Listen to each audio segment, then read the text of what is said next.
Ouais, mais je disais tout à l'heure que cette affirmation n'est pas du tout vraie.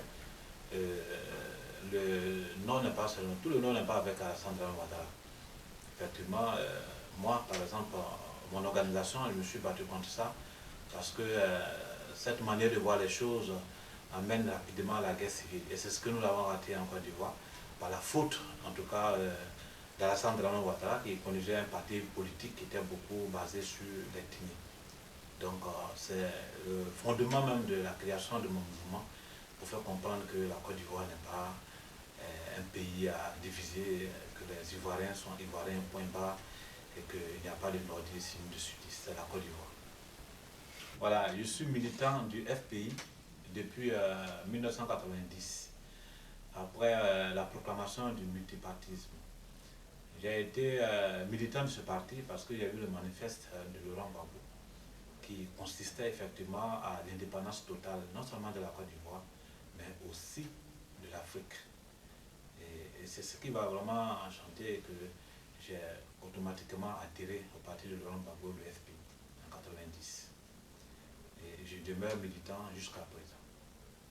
Je ne suis pas allé au RDR parce que ben, le programme du FPI et de RDR que j'ai vu par les discours de son chef en France, qui a prononcé d'abord une conférence de presse en France dans le temps, je crois en 1999, qui disait que c'est parce qu'il est musulman qu'il est combattu en Côte d'Ivoire, c'est parce qu'il est nordiste qu'on ne veut pas qu'il soit président. Vraiment, je crois que ça m'a du tout fermé la voie du RDR et que je n'ai rien vu de ce discours qui pouvait faire la non seulement de la Côte d'Ivoire ni de l'Afrique. Le deuxième tour des élections présidentielles, effectivement, en Côte d'Ivoire, j'étais d'abord, je faisais partie de la direction de campagne de Laurent Gbagbo dans le département de Ouroudou, précisément à Séguéla. Je m'occupais en fait de la jeunesse au niveau de cette structure. C'est à ce titre-là que je suis parti d'Abidjan le 25 novembre 2010, disons. Et arrivé à Vavois, j'ai été interrompu par les rebelles. Ils m'ont d'abord demandé, mais monsieur, où vous allez-vous? J'ai dit, mais je vais soutenir mon candidat. Ils m'ont aussi demandé quel candidat. J'ai dit, je vais pour la campagne de Laurent Gbagbo. Ils ont demandé à fouiller dans ma voiture. C'est tout à fait normal. Et ils ont trouvé dans le coffre de ma voiture les documents afférents en tout cas à la campagne, c'est-à-dire les posters, les t-shirts, les gadgets, tout ce qui concerne vraiment pour la campagne. Et après, ils m'ont demandé si j'avais une autorisation. J'ai dit, mais je vais pour la campagne. C'est simple, je n'ai plus rien. Fouiller dans la voiture, si vous pouvez trouver des armes ou bien quoi, et c'est ce qu'ils ont fait, ils n'ont rien eu. Bon, après, il y a un jeune qui était tout juste dans mon dos, qui dit non, qu'il faut qu'on appelle d'abord leur patron avant de me libérer. Et c'est ce qu'ils ont fait. Ils ont appelé un certain Diakité, qui était le com-zone de Vavois.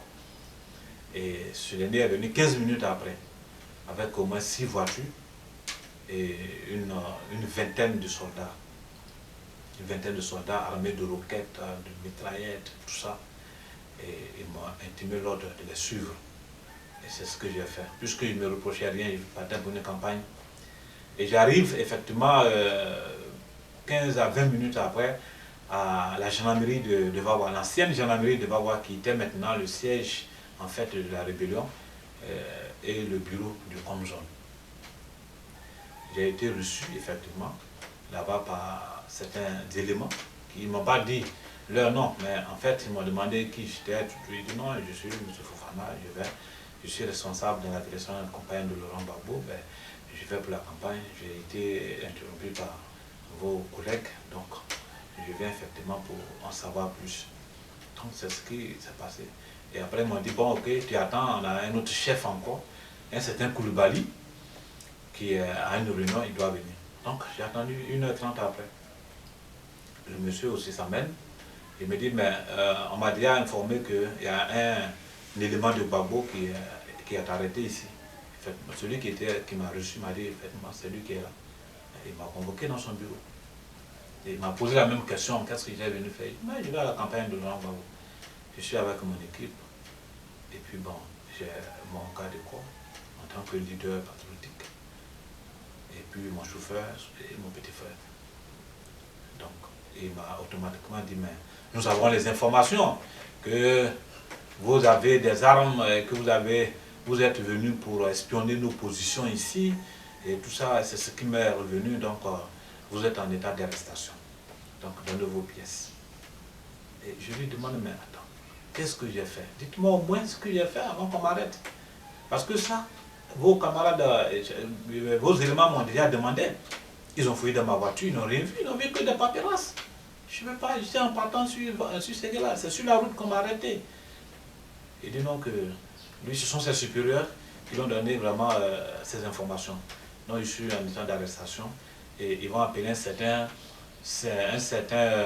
commissaire Abou.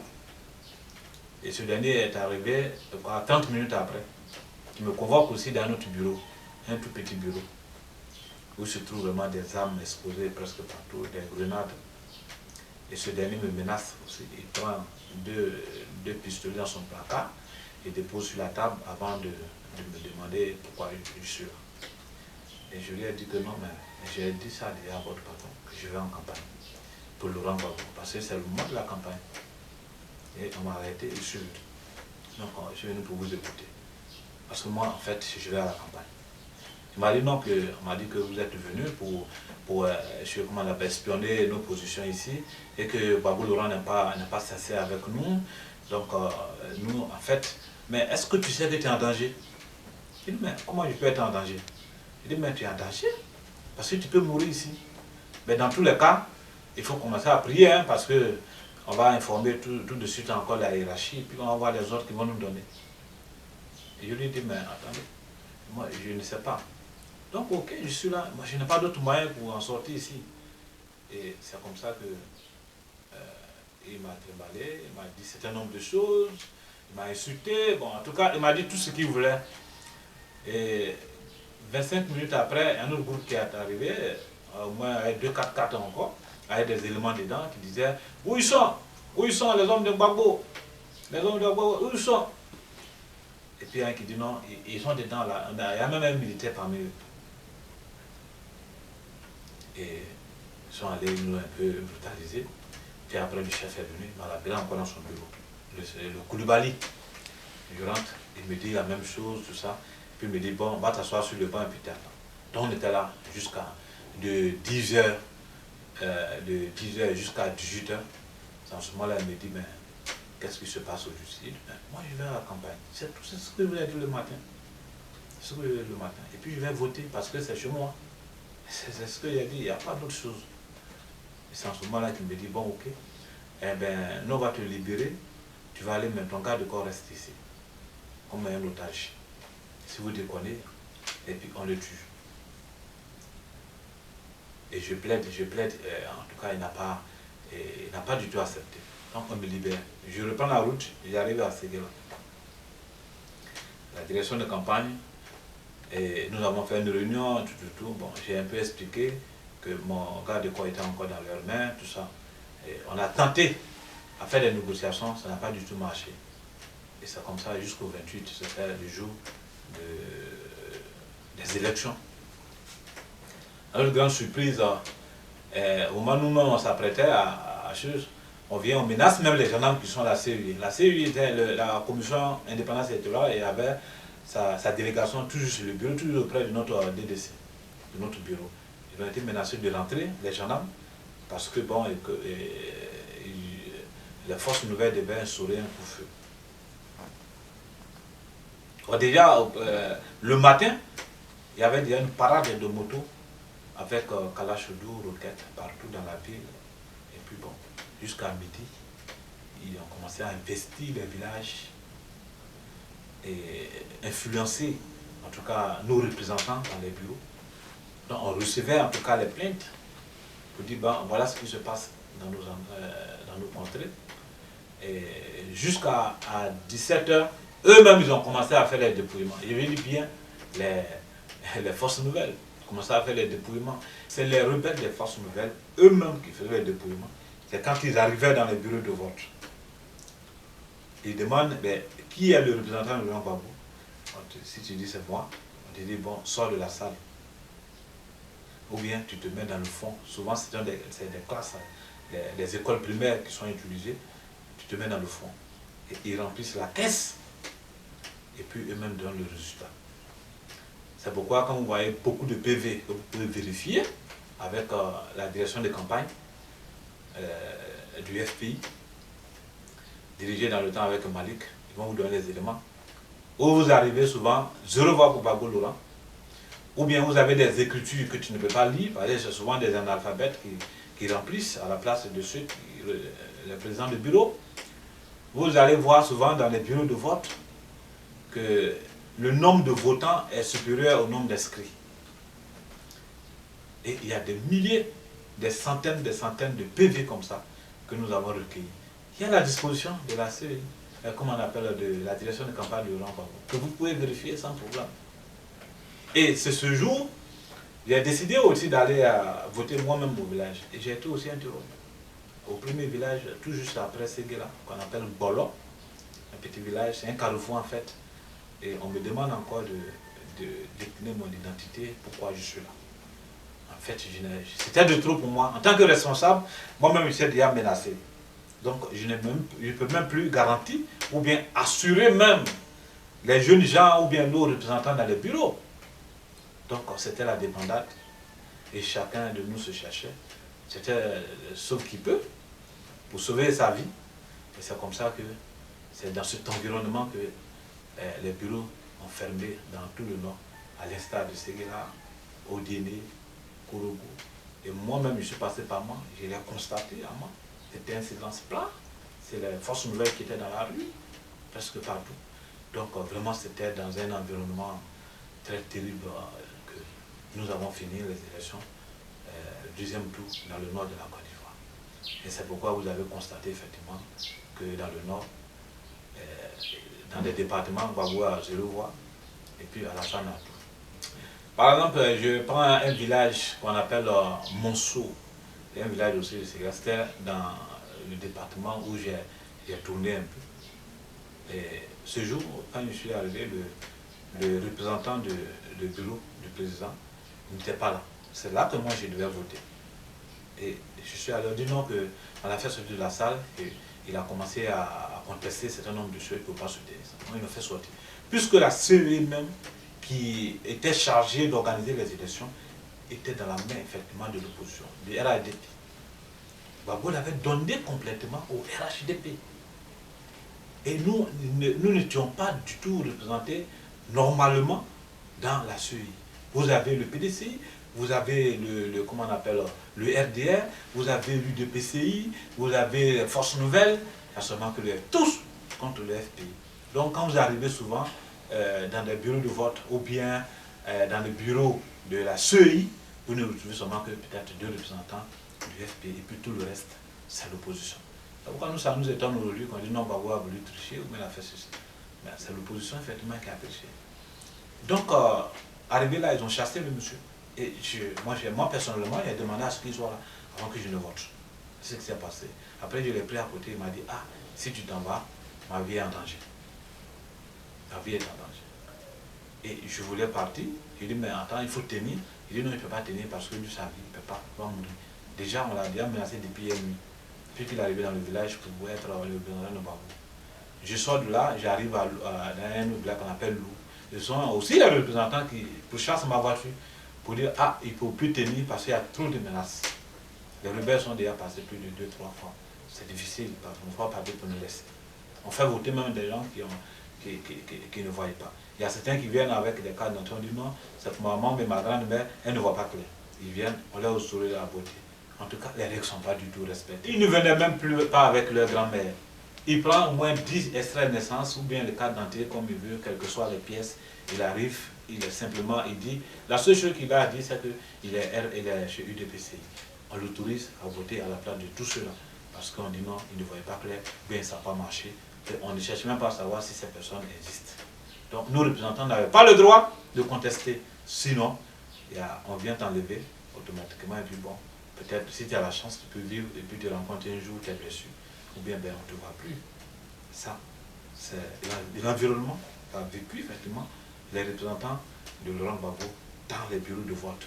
Précisément ce que je peux témoigner dans le département de Séguéla qui englobe en même temps Kani. Séguéla, Kani, Sifié, Orofla. Ce sont les sous-préfectures en fait. Donc, dans ces deux villes, à Séguéla ville même, à Séguéla ville, c'était presque la même chose. Dans tous les, la majorité, 92% des bureaux de vote, c'était vraiment la même situation. Parce qu'à partir de midi, ils ont commencé à vider tous les représentants du FPI dans les bureaux de vote, qui nous rejoignaient à la direction de campagne, pour dire bon, on les a chassés du bureau. Et les gens ont fait le dépouillement à l'absence. Il y a certains qu'on les maintenait. Ça dépend du chef rebelle qui est dans le bureau. On le maintient, on lui fait signer le PV malgré lui-même. Et puis quand il regarde à l'intérieur, personne n'a voté pour Gbagbo. Ou bien, tu ne peux même pas déchiffrer ce qu'ils ont écrit. Tu ne peux même pas lire ce qu'ils ont écrit. Mais néanmoins, on dit non, c'est Gbagbo qui a gagné dans ce village. Qui a perdu dans ce village. Donc voilà un peu. Et je crois tout ce que je suis en train de dire par rapport au PV et tout ça. Vous pouvez vérifier ça. Par les médias, on a vu RFI. Même à la fin, on a vu RFI dans les années 2006-2007. Quand les rebelles sont arrivés, c'était ça. Ouais, on est venu pour sauver les nordistes. On est venu pour sauver les musulmans. Vous voyez? Quand ils tuent quelqu'un, c'est au nom de l'islam. Quand ils tuent quelqu'un, on dit non, il a trahi les choses. Quand ils arrivent dans une ville, c'est dans les quartiers où se trouvent en majorité les doulas, comme on les appelle ici. Et c'est comme ça. Et même les leaders politiques du RDR, c'est ce qu'ils ont toujours comme argument. Et nous sommes, moi en tant que fils du Nord, je me suis dit, c'est pourquoi j'ai mis cette structure en place qu'on appelle la voix du Nord. C'est-à-dire que c'est la vraie voix du Nord. La vraie voix du Nord, c'est-à-dire les Ivoiriens du Nord. Parce que l'identité, là, ça n'a rien à voir avec l'espace. Parce que au jour d'aujourd'hui, il y a des malinqués. Moi, je suis un malinqué. Le doula, c'est un fourre-tout que les gens expliquent souvent. Ouais, un doula, c'est un commerçant, en fait. Mais moi, nous sommes comment dire, malinqués. On en trouve en Guinée, on en trouve au Mali, on en trouve en Gambie, on en trouve presque partout. Mais le territoire de la Côte d'Ivoire est bien tracé. Donc, le malinqué du Mali ne doit pas se dire qu'il est malinqué de Côte d'Ivoire. Même si tu es adopté. Même si on adopte, en tout cas, je veux dire, on t'adopte en Côte d'Ivoire, tu dois te considérer toujours que tu es un national malien ou bien de nationalité, comme on appelle, de double nationalité ivoirienne. Mais les gens ont influé notre politique par rapport à ça. Et ça a joué dans la crise, ça a joué dans la rébellion et ça joue aujourd'hui. Bon, vraiment c'est un événement très, très malheureux pour moi parce que quand on est arrivé, effectivement, après les élections, le 11 avril, vous avez vu ce qui s'est passé et je suis en exil parce que je ne peux pas rester à Côte d'Ivoire. Vous savez, il n'y a pas de sécurité du tout. Tous les pro-Gbagbo sont pourchassés. Vous savez que il suffit de participer ou bien de porter même le t-shirt de Laurent Gbagbo pendant la campagne dans ton quartier, ben, il faut te cacher. Sinon, tu risques d'essuyer la fureur des pro-Ouattara, comme ils ont l'habitude de dire. C'est pourquoi je suis là. Donc, le 17 avril passé, le 17 avril passé, je suis là, et puis on m'appelle, le fils de mon frère m'appelle, mon papa a été assassiné. En fait, il ne faisait pas de la politique, mon frère, il ne faisait pas de la politique. Et c'est pourquoi je suis un peu peiné vraiment d'en parler, mais on me posait la question.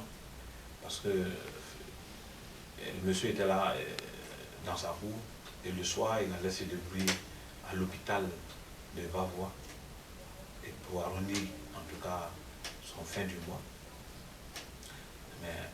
Et puis les gens se sont déportés cette nuit-là de tabassé, il est mort. Et bon, jusqu'à présent, on me dit à les enquêtes, on ne sait pas dans quelles circonstances il est mort. On ne sait pas pourquoi il a été tué. En fait, ce qu'il y a eu le constat, c'est qu'ils ont tué mon frère. Et bon, c'est tout ça. C'est tout ça qui... Pour le moment, je suis là et je me vois un peu à la base de ça parce que je fais de la politique.